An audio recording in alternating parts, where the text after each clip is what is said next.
They would make me feel like I was not a part of the family. Those are my kids.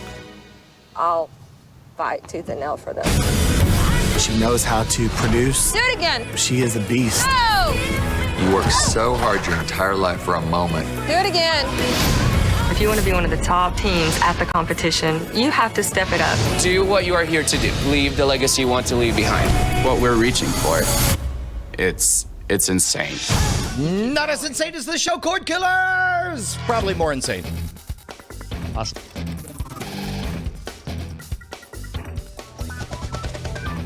Welcome to Cordkillers, the podcast of indeterminate insanity, the show about watching the stuff you love when you want, where you want, however you want. I'm Tom Merritt. Hey, I'm Brian Brushwood. And more importantly, we are joined by, how do you like to be introduced these days? Techno-thriller, award-winning novelist Andrew Mayne? Sure. Lover of sharks.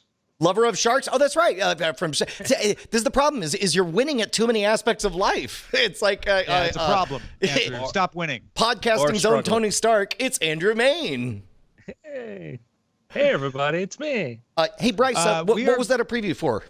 That was a preview for a new docuseries called Cheer, coming to Netflix January 8th. It's from the director and they say the team, so probably multiple people from Last Chance U, the really great docuseries about junior college football, but now for competitive cheerleading. It looks really cool. I'll tell you what, man. This week. Competitive cheerleading, no joke. Just like Friday Night Lights shown highlights on how football destroyed bodies and children. Cheerleading, same difference. I mean, it's some scary stuff. Yeah, it's very competitive stuff. You know what? Yeah.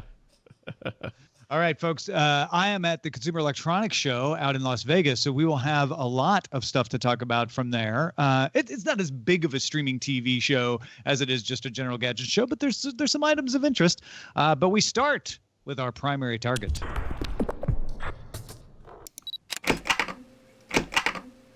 Sunday was the day every year when Hollywood gets drunk. They stay sober the whole rest of the year. But when the Golden Globes happen, boy, they just knock them back. And we always like to take a look at the Golden Globes. It's not definitive. It's not scientific, but it's always interesting as far as the mood of Hollywood, how streaming services are doing there. And I'd say, Brian, we've kind of reached like cruising level. We had some winners, but it wasn't insane winners. There wasn't a domination by any of the streaming services. They all just kind of won a couple awards, unless you're Apple, in which case you didn't win any. Before we dive into the specific awards, I remember just sort of thinking, even before we looked all this stuff up, that it's like, well, what do we expect? Do we hope that over-the-top services dominate the awards, or do we hope that it's just not even a thing anymore? I think that's what we hope for, is sort of a colorblind future where it's just like, yeah, you're as legitimate as any of those traditional broadcast, cable, any of the previous powerhouses. Yeah, I was just curious where the temperature would be. Andrew, what about you? Well, I do think it says a lot that now it's like, oh yeah, Hulu, Netflix, all these things which are now traditional media in a sense, that now it's just, we treat them sort of like other channels or stuff. I think that's how far we've come when that used to be the big debate. Yeah, HBO did the best of the streaming services, although it's a cable network, but it's also a streaming service, so it kind of straddles the fence. Succession got Best Drama and Best Actor in a Drama, and Chernobyl got Best Limited Series and Best Actor in a Limited Series. But I want to put that next to Netflix, which did fairly well compared to the other services. It got 2 awards, Laura Dern for A Marriage Story and Olivia Colman for The Crown. But Netflix had been nominated in 34 places. Wow. So its percentage of wins was not very good. Is there a fatigue? But I guess that also tracks. I mean, that would be if I didn't know any of the programming that came out in any particular year and had to just go on what I know about Netflix, which is prodigious output, all very highly targeted to very specific niches. I know that sometimes they swing for the fences on quality like they did with House of Cards. They spent a lot of money on it, but in general, I would expect that it would have a lot of really good, not perfect, not great content that a few of them would earn Golden Globes or Emmys. Yeah.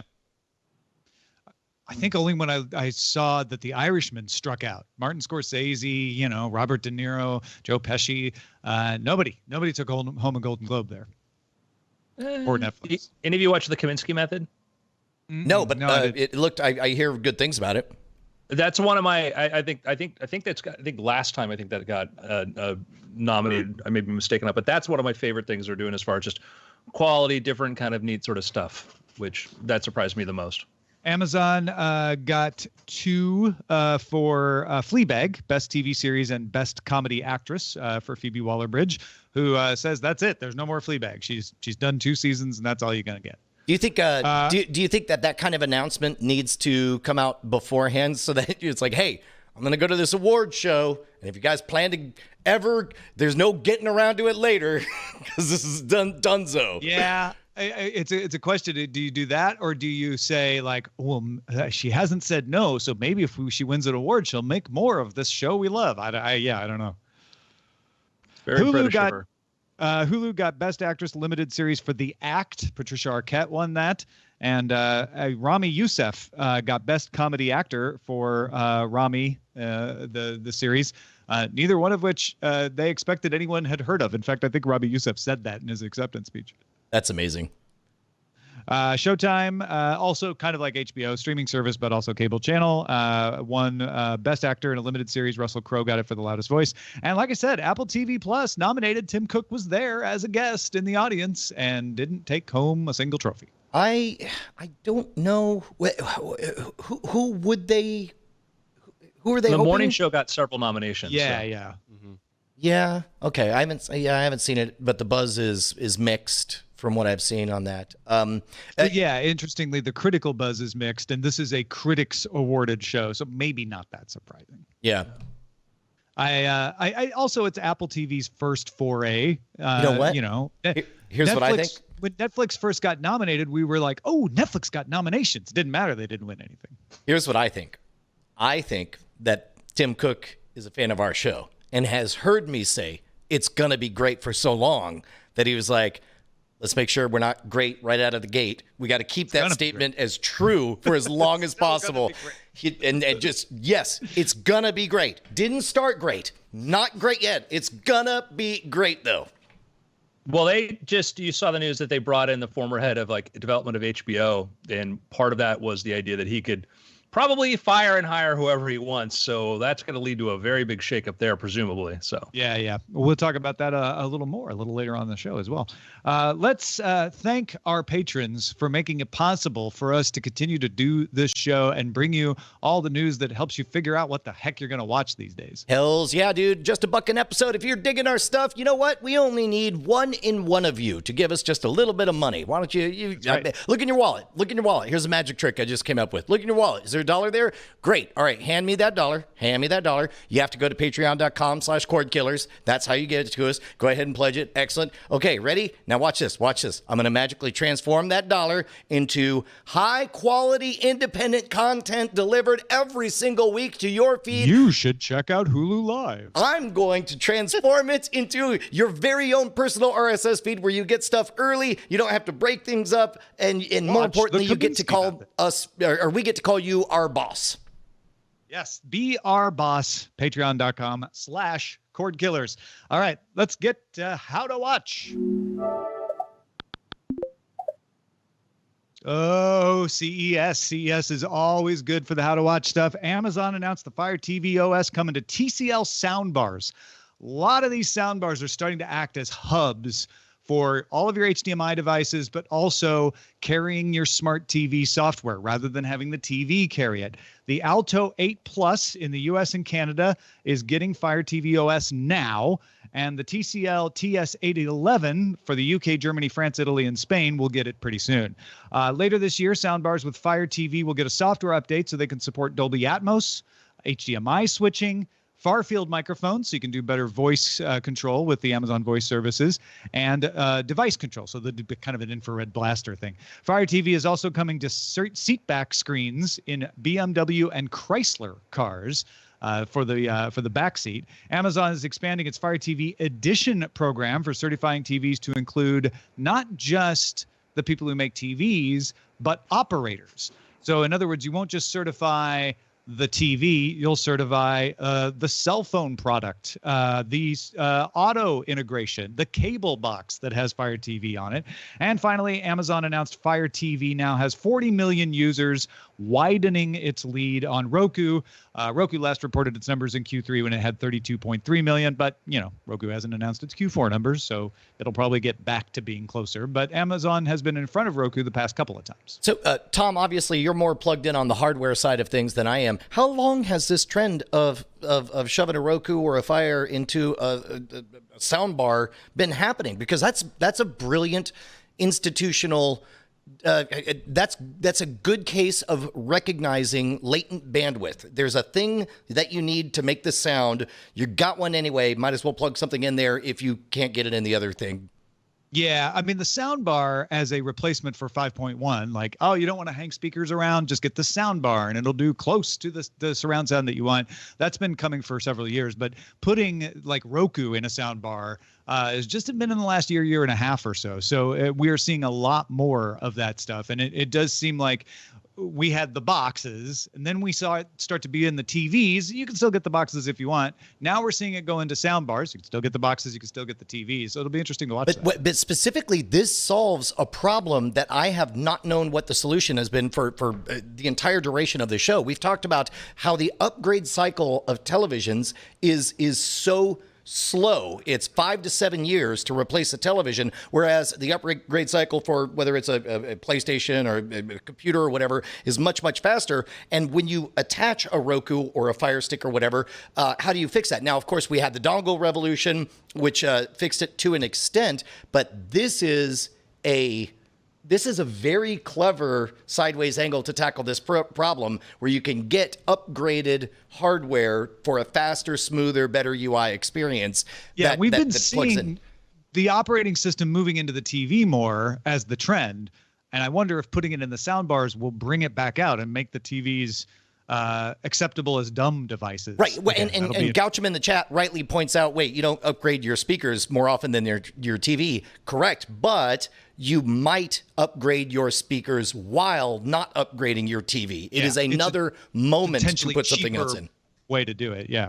And speaking of that, Roku announced 15 brands will launch Roku TV models this year in the UK, Mexico, Canada, and the US. Roku also announced a Roku TV Ready program for consumer electronic devices. These are products meant to be easy to set up with a Roku TV and include things like on-screen access to sound settings in the Roku OS and the ability to use just the one remote, your Roku remote, to control both the television and the sound bar. So this is Roku trying to say, if you buy our made for Roku soundbars, they'll be easy to set up with your TV. Among the first partners for Roku TV Ready are TCL and Sound United. Of course, TCL sells a lot of really popular Roku OS televisions. Sound United is the parent company of Denon, Polk Audio, Marantz, Definitive Technology, and Class A. Denon and TCL plan to start integrating into their upcoming soundbars this year. I have been really surprised at how much lasting quality I've gotten out of my TCL monitors. I bought them because they were the cheapest, but for an entry-level device that has a Roku built in, all of them have survived very, very well for a long time. That's been really surprising to me. I have one right behind me, and like I went through that. Man, I haven't bought electronics in forever with how cheap it was to get like a cheap 4K, whatever. I'm like, what? There must be some mistake here. This is only like $300. Like you're missing a zero, sir. I remember buying a projection TV. I can't give you that little for this TV. Dear Amazon, take more of my money. I feel guilty.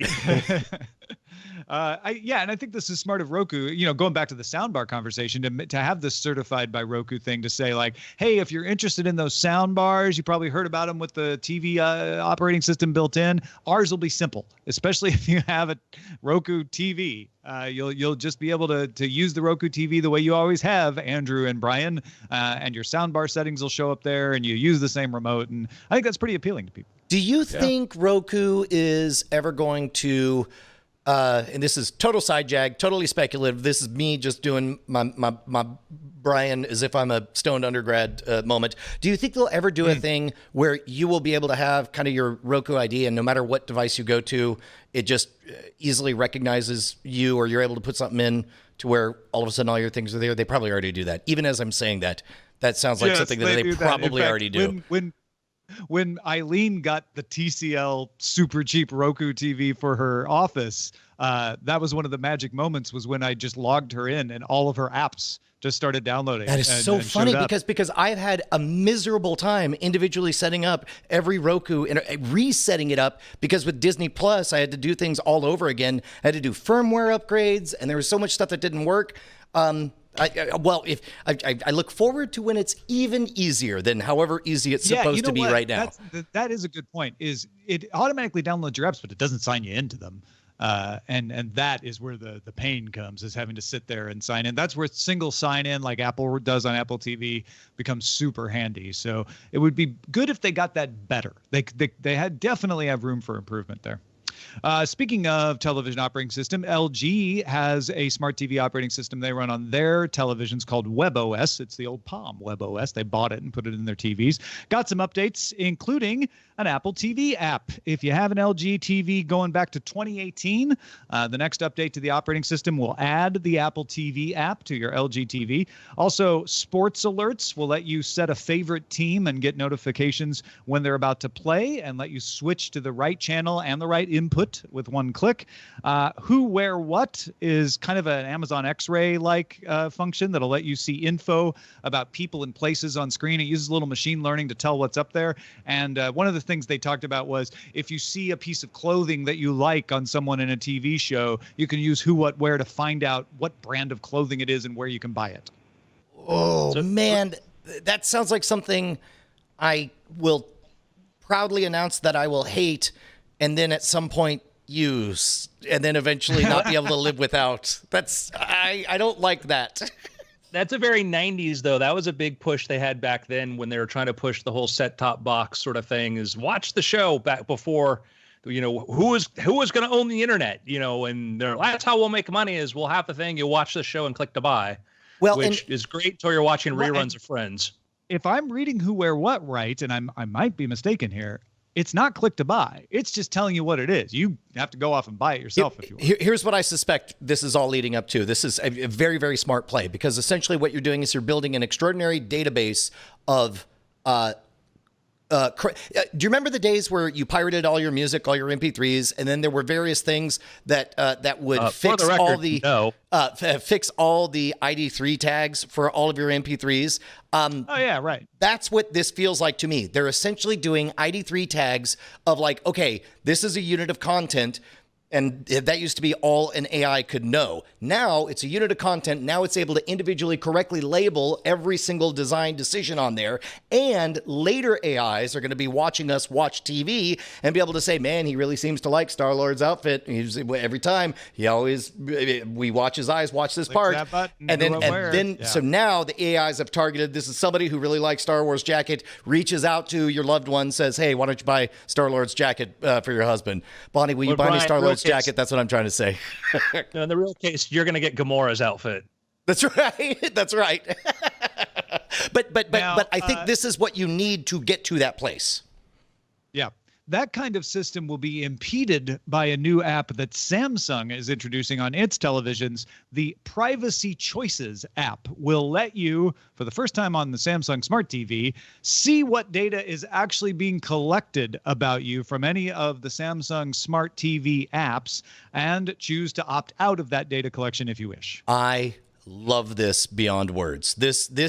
I love this for many different reasons. Number one, because it wasn't legally mandated. It is a company doing the smart thing and serving its constituents. I love it because it. I finally upgraded to the latest iOS, and it just says like, hey man, your smartwatch has been watching you for 48 hours, whether you've been using the Pebble app or not. Are you cool with that? Yes, no. I love it. I think it's a smart idea.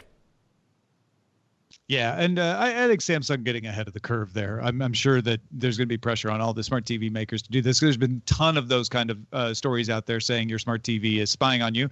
It's not really spying on you any more than your smartphone or even your laptop, but it is, and maybe people didn't think it was. I see kind of a coy grin on Andrew. Is there something cynical that you're thinking right now?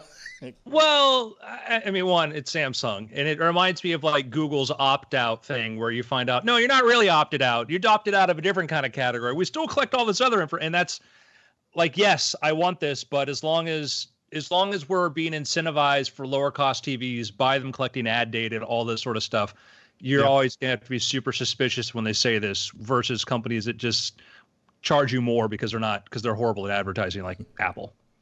But all right, folks, we get all this equipment so we can watch stuff. Let's talk about what to watch in Under Surveillance. Not like real estate. It's all about location. Under surveillance.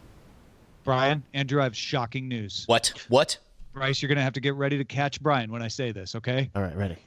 All right. Jon Favreau confirmed The Mandalorian will get a second season. Bum, bum, bum. You know what the most shocking idea that you just conveyed was? That it's possible that good quality content gets rewarded sometimes. Like, that's amazing. In his tweet confirming the second season will come this autumn, he included a picture of a Gamorrean in its underwear. Dang right. Why would you do that? It's fine. It's fine.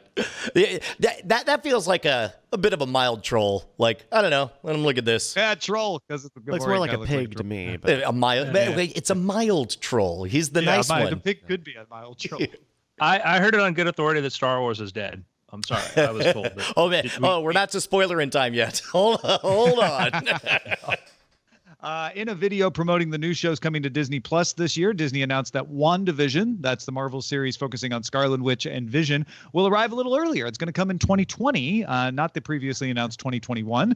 The series is supposed to be referenced in Doctor Strange in the Multiverse Madness, which doesn't come out till May 7th, 2021. Other Disney Plus shows still on track for their release this year include Falcon and the Winter Soldier, Monsters at Work from the Monsters, Inc. universe, Lamp Life from the Toy Story world, new episodes in the Clone Wars coming February 17th.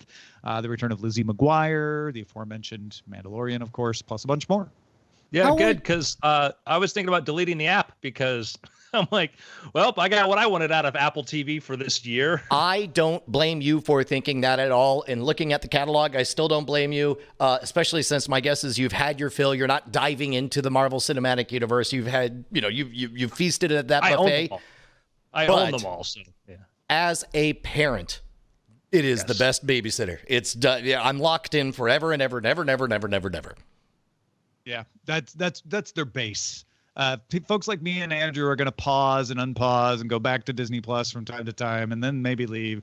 But the Bryans will be there forever, at least till all of his daughters are in college. I'm too lazy to I still have a BritBox subscription I haven't used in like 6 months because I'm just too lazy to unsubscribe. So I should get your login because I was about to say.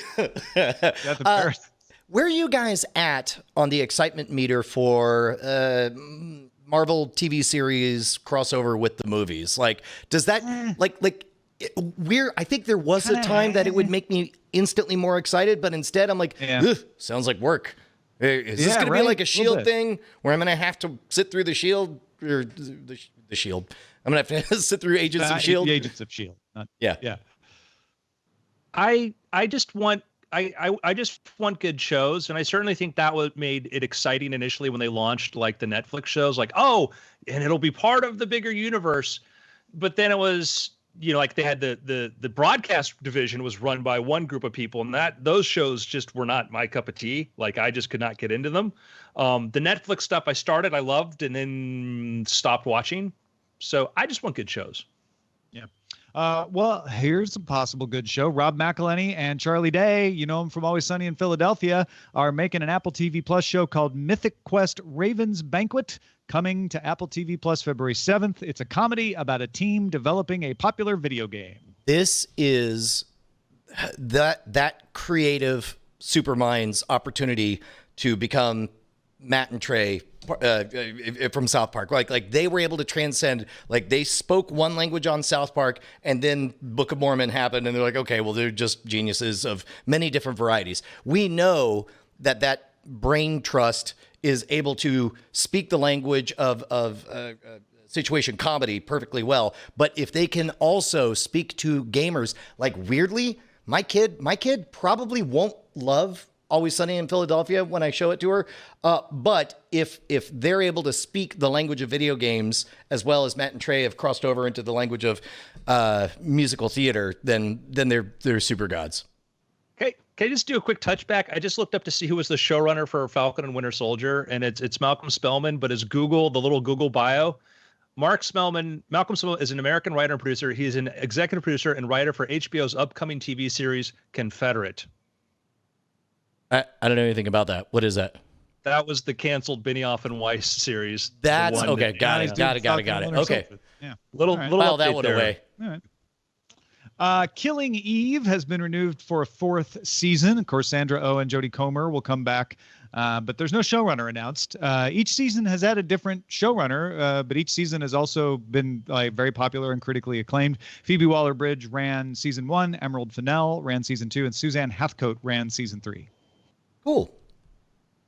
I caught up with season 3 of Killing Eve on the flight I had to Japan in December. I watched the entire season.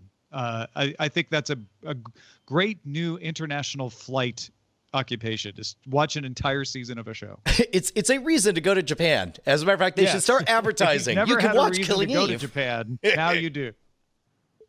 Apple's 5-part documentary series Visible, out on television, will arrive on Apple TV Plus February 14th. Apple shared a first-look video teaser on YouTube. It shows how the LGBTQ movement has shaped television and how TV has affected the perception of the community as well. It's narrated by Janet Mock, Margaret Cho, Asia Kate Dillon, Neil Patrick Harris, and Lena Waithe. I don't want to throw us too far out there, but as somebody who's very, very pleased to see LGBTQ lifestyles become more and more accepted, I wonder at what point they become boring. like it's so Wait, are you not saying a this thing. because it's a documentary? I don't know. I'm very curious. And I might also ask, boring to who? Because you're right. Yeah. Correct. Sorry. Apologies. And that is a good point. I'm excited about the fact that we live in. When I say boring, what I should have said is increasingly niche or not less novel. That would be the best way to put it. I'm excited about the fact that we do live in an age where in the old network world or whatever, you'd be like, no, you could say we're not do a thing like that for whatever reason, prejudice or whatever, at the excuse of we've got to appeal to all 300 million Americans. Now you're like, no, we can be more niche. We can do content like this, which is going to have an audience. And I'm excited by the fact that we live in a world where we can have so much more representation. There's so many more opportunities for that. Brian, if I may, I think where you might have been headed there was this isn't important because it's LGBTQ anymore. It's not like, wow, it's an LGBTQ thing. It's important because it looks like a really good perspective on the LGBT community and a documentary that is looking into an aspect of it that we haven't seen examined as much. And that's a really cool place to be, where it's not like, oh, wow, it's an LGBTQ thing. That, like, it has to be more than just that. That's not what's significant anymore. We've moved to a place where, like, oh, here's a really interesting take. Here's a really interesting perspective to help you learn about the history and why it was significant for any kind of representation to even be hinted at back in the day. That's exactly what this documentary is going to look at, and how we've got to where we are and how much farther we need to go yet, and what still isn't really where it should be. That was so much better put than the way I put it. And I apologize if I didn't put it well, but it's like, I guess I was thinking about, like, what if this was the word, they had the word redhead in there, like what's it like to be a redhead, or what was it like? Although now that I'm saying that, I think that would be really interesting. Yeah. And ginger bias is real. We don't have a frequent recent example of redheads being persecuted or banned from television like we do with the LGBTQ. Ask David Caruso. Patricia Arquette is going to join Adam Scott in the Apple TV Plus drama Severance. Arquette plays Adam Scott's boss in the show about a company trying to take work-life balance to a new level. Severance is directed and executive produced by Ben Stiller. This one's still in development, getting production. We don't have an air date for it or anything, but Patricia Arquette just won a Golden Globe last night, so hey, that's kind of cool. Good to see Apple TV fighting that nicer HBO label, or nicer NBC or whatever. You know, it's a meaner, criticism. it's a edgier NBC, but a nicer HBO. It's it's somewhere in the middle. Yeah, they'll get there. All right, let's talk about what we've had our eyes on, something we watched recently that we loved. Let's start with you, Mr. Andrew Mayne. What have you been watching? My pick that I won't shut up about has been I finally finished the first season of The Terror, which is the based on the Dan Simmons novel, which is a highly fictionalized account of we don't know what really happened, but the British sailing expedition in the 19th century of the Terror and the Erebus, which were lost in the Arctic. We didn't know really what happened to them until actually just a few years ago. And so we had some journals and stuff, but just a really, really wonderful anthology season. Really, really dug it. And that's The Terror. And where is that again? Netflix? So it was AMC, but you can watch it on Hulu. Oh, Hulu. Sorry. Yeah. Okay, good. Oh, that sounds really good. I got to put that on my ever-growing list. Brian, what about you? Tom, I really enjoyed the heck out of all the way through. So. It just sounds good. Master and Commander with supernatural horror based on. That's the pitch. Right hey, Tom, I know this is going to shock you, but I've watched a few movies in the 3 weeks since we last did a Cordkillers. Yes, I'm sure. Including two notable ones. Little Women. My goodness, that's the first time I've ever experienced any version of the Little Women story. I understand that they did some things with chronology, and then they put one big, interesting theatrical conceit in there that implied a change, but also winked as to why there was a big change at the end. I loved everything about it. As the father of 3 daughters, I was crying nonstop. And surprise visit by Bob Odenkirk. That was a lot of fun. And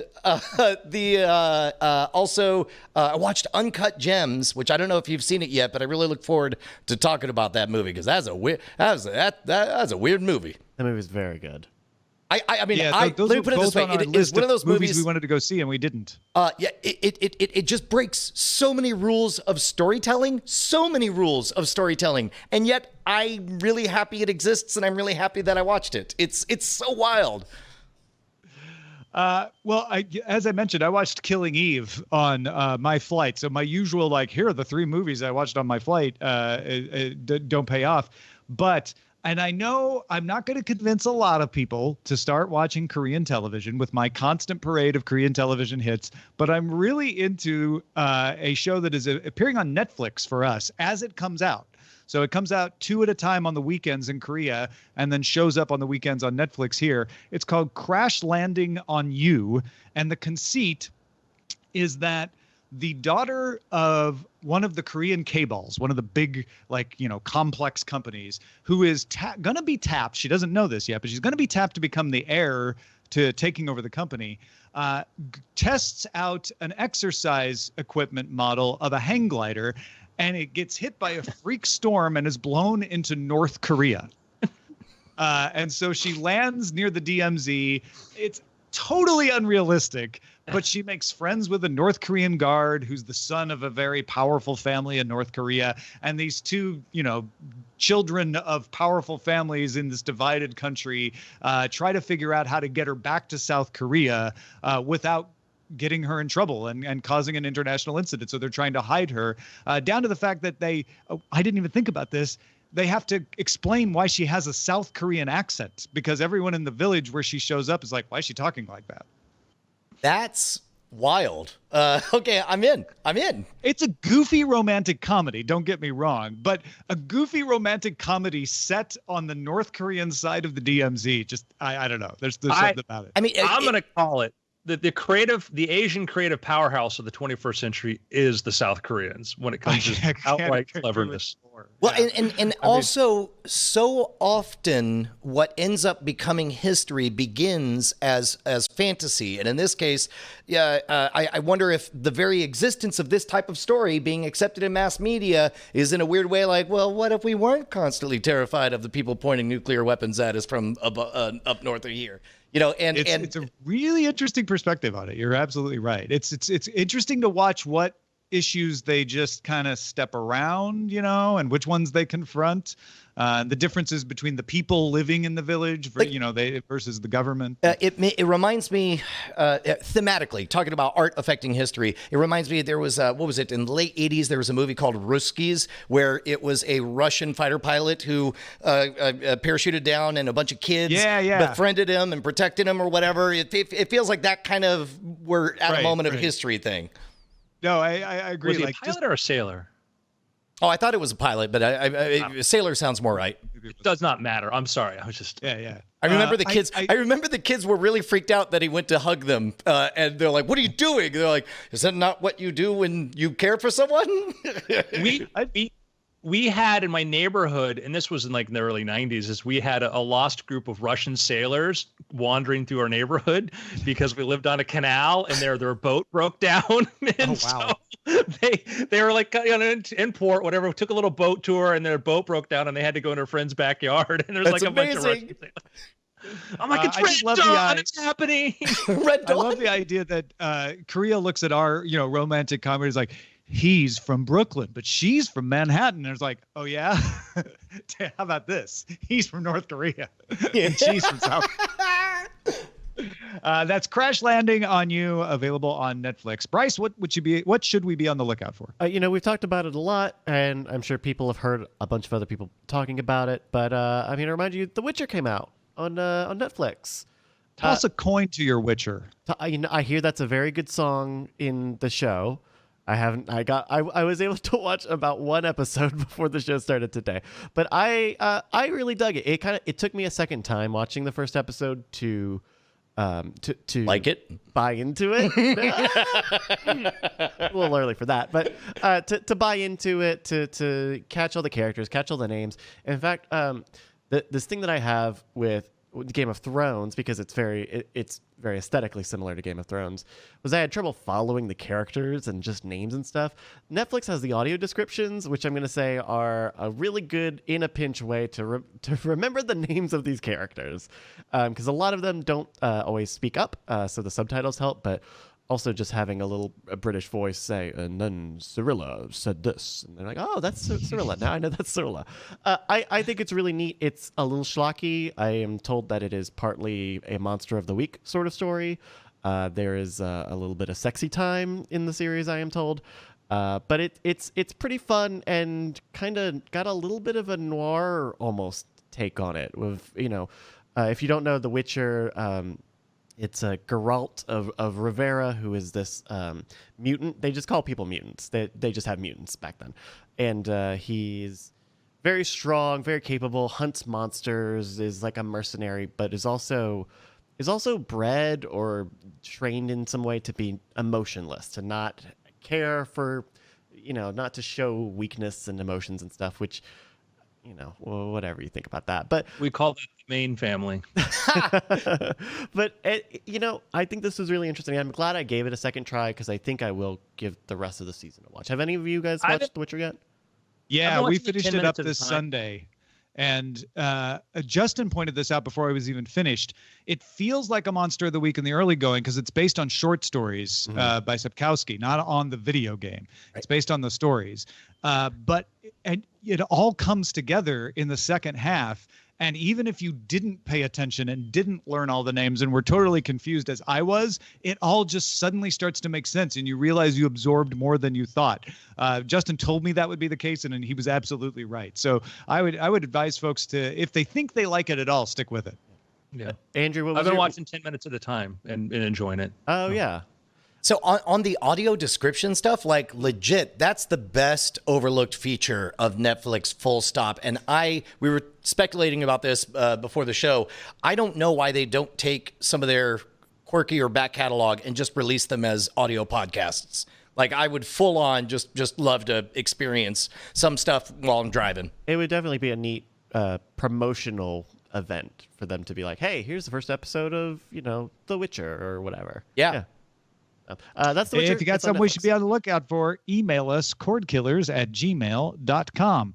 Now, we talked a little bit about what's going on here at the Consumer Electronics Show in Las Vegas, but there's so much more. If you want to get the full perspective, we have been breaking it down since last Thursday at Daily Tech News Show. So get on over there and subscribe, dailytechnewsshow.com. We'll be here through Wednesday and continuing to talk about CEO stuff even after that. So again, dailytechnewsshow.com. But if you want to keep Cordkillers running, Brian, man, there's literally a direct action people could take. Dude, I'll tell you what, look, we're not saying today's the day, but one of these days we're going to get you. You're going to be at that decision gate moment where you know you're going to need to buy a new computer, and you know that computers are a commodity, and what you're really buying is reliability and somebody taking care of you. And we love our friends over at doghousesystems.com/v/rogue. Use promo code ROGUE at checkout. They'll give you a free SSD on there. More importantly, these are the folks who provided all the equipment that powers everything happening at this fully independent and operational battle station. Thank you very much for funding the empire, Doghouse Systems. That came out wrong. What do you say we check in on the front lines? We are looking forward to your first order from Doghouse Systems. Have no resistance. It won't be your final order. Play the front lines. Play the front lines. Front lines. Sling raised its prices by $5, meaning they are now part of the club of everybody raising their prices. The orange and blue packages each go up from $25 to $30 a month. If you bundle them both together, it goes from $40 to $45 a month. Sling TV, however, did add some channels. Fox News, MSNBC, and CNN Headline News got added to the Sling Blue lineup. And all the packages, orange and blue, get up to 10 hours of cloud DVR storage now for free. Previously, you had to add that on. This might be a salty take, but this is nothing but good news in my book. I think that the value we get from all of these over-the-top networks is so great that it's such a superior experience that in the early days, you have to play the price game in order to seduce people away from traditional cable, and I'm glad that they're finally reaping rewards so they can reinvest into continuing to make it awesome. Yeah, 100%. Apple announced that former HBO CEO Richard Plepler's production company, Eden Production, has a 5-year deal to develop original content exclusively for Apple TV+. Plepler left HBO in February 2019 following AT&T's acquisition of Time Warner. Andrew, the moment I read that, I'm like, good. They have a person piloting a ship now. Yeah, and there was some people who had high-level people who had sort of lost or been shifted sideways or whatever a couple months ago, because I think we all know that the Apple TV launch is going to be a long game. Everybody knows it's a long game, but early on you have a lot of people saying this is the way we need to do it, and sometimes things don't work. I think Apple was very profoundly disappointed by the reaction to what happened to the launch, and I think that they're very much trying to figure out what they need to do, and I think that this is going to be a big course change.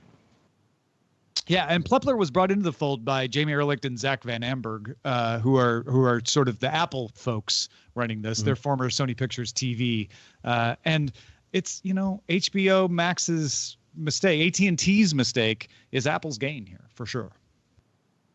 TiVo update. Instead of splitting into two as previously planned, TiVo has now decided to merge with a technology licensing company called Xperi. Each company's IP licensing and product businesses will merge into each other, run as separate businesses, with the eventual plan to sell off one of them, just like TiVo wanted to do itself. So TiVo's basically like, wait, before we sell off two smaller versions of ourselves, let's merge with a bigger version of ourselves and sell off two bigger versions. So do you do that to please shareholders, or to walk back the story that TiVo as a brand is being sold off for parts, or what?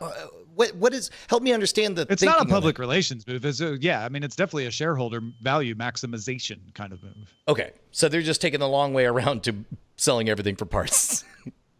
I mean, they're trying to get as much for the parts as possible. Okay, all right. No, good job, Les, over at TiVo. Well, but I mean, they might be in a position where the market believes they have their core thing, which may be all the licenses they hold or the patents they hold, and they may say this other stuff isn't making as much revenue. If you sold this to somebody else, they'll pay you more than you guys will ever make out of it. But this core thing here is what you should be doing. And the idea of merging with Xperi for that is like, oh, but we can get even more for the combined version of this. If there's sort of synergies, if they know who their buyers are and they know that they're going to be buying the same pieces, then it does make sense to combine everything into one big pool and then split it all up, I guess.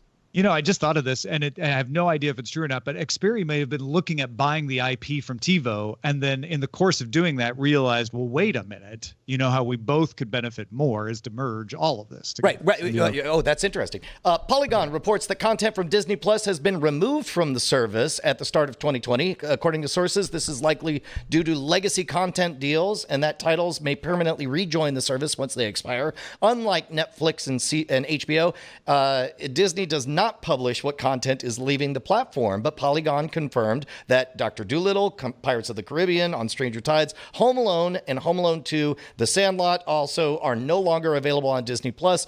Bloomberg reported last year that Disney's current content deals with Netflix will see some Marvel content go back to Netflix in 2026. Yeah. I mean, licensing. It was really complex and hidden from you before, and now it's right in your face. Yeah. This one's pretty flimsy since it's just a rumor, but it is from Making Star Wars, which has now at this point got some scoops right in the past, so they got a little bit of record, and it's fun to think about anyway. Making Star Wars says they have a source saying the next few Star Wars movies will be set in the High Republic, 400 years before the events of the Skywalker saga. Supposedly, it'll be set right after Darth Bane established the Sith rule of two and will feature a middle-aged Yoda.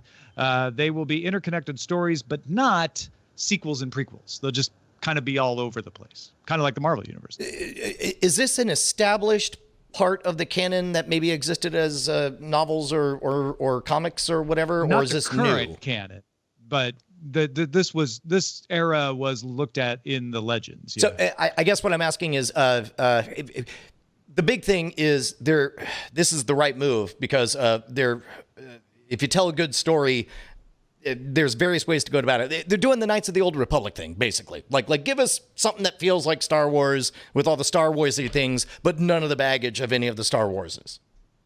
I'll believe it when we have a director and a writer attached officially, because the problem we had is there were, guys, I don't know if you know this, but there were 3 sequels to the original series that just came out. The last one came out, and it turns out that they had a plan, and it kept changing along the way to what they were going to be about. And to hear this far out that, they're going to do a trilogy this far out, it's going to be about this, and this, till I hear it, because every director you bring in, which is harder for them to get now, the higher level one, because of the firing likelihood, they get to change it. So we'll see.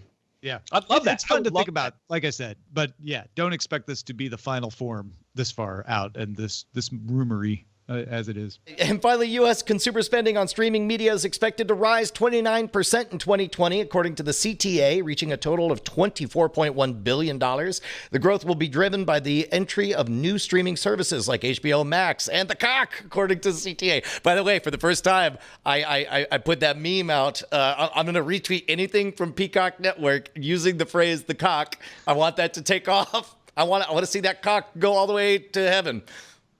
Wait.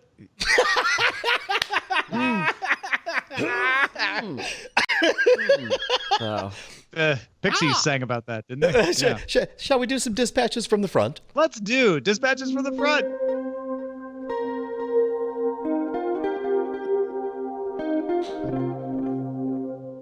We got a lot of good ideas for terms that refer to a service deciding to do a second season before they've even shot the first season, or basically getting away from the idea of renewal, which implies that it's based on the performance of the show. Amar said greenlight and renewed could become approved. Begins production could be people start working on it. Canceled means it's ending despite original planning to last longer. Or there was a problematic showrunner. Revived, a new season of an ended series is greenlit. Reboot, a new incarnation of an ended series is greenlit, typically breaking continuity. And picked up, a channel decides to air or stream a program. Kevin says renewal just doesn't fit when a streaming service does it for a show that hasn't even aired yet. We've been talking about this exact same topic on our Tuning Into Sci-Fi TV podcast for the past couple episodes. We've come to the conclusion that going forward, we're going to refer to it as a streaming service announcing a second season. I like that. And then Mike said, I think the best thing to say when a streaming service orders a second season, it's the show was picked up. It's like when networks used to pick up the back nine of a season of a show.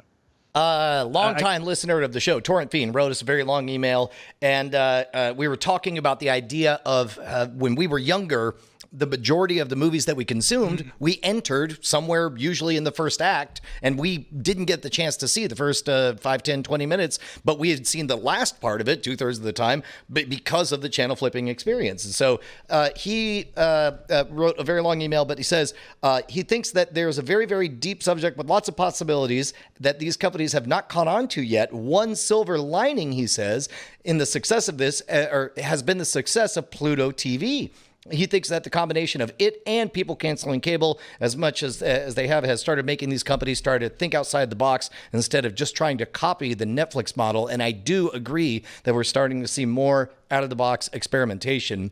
Other people really hated the idea of getting anything good out of starting in the middle of a story. He said, Michael in Texas says, I strongly disagree with the start in the middle of thing. If I wanted to do that, I would have stuck with paying too much for cable, not paying less money to get what I want on demand from the beginning. But that's just me, he says. And then finally, one other fan says before he launches Netflix, he actually turns down the volume all the way to 0 because he so desperately hates that moment that you're suddenly thrown in the middle of an ad for whatever it is Netflix suspects that you'll want to watch. I hate that. Then Ben in Woodinville, Washington says, I've been a listener and supporter since the old frame rate days, so I've spent a lot of time hearing the various iterations of Brian's idea for a decision-making AI. Artificial intelligence is my day job, and it's fun to think about how it might apply to this space. But so far, the proposed ideas are solving problems I don't have.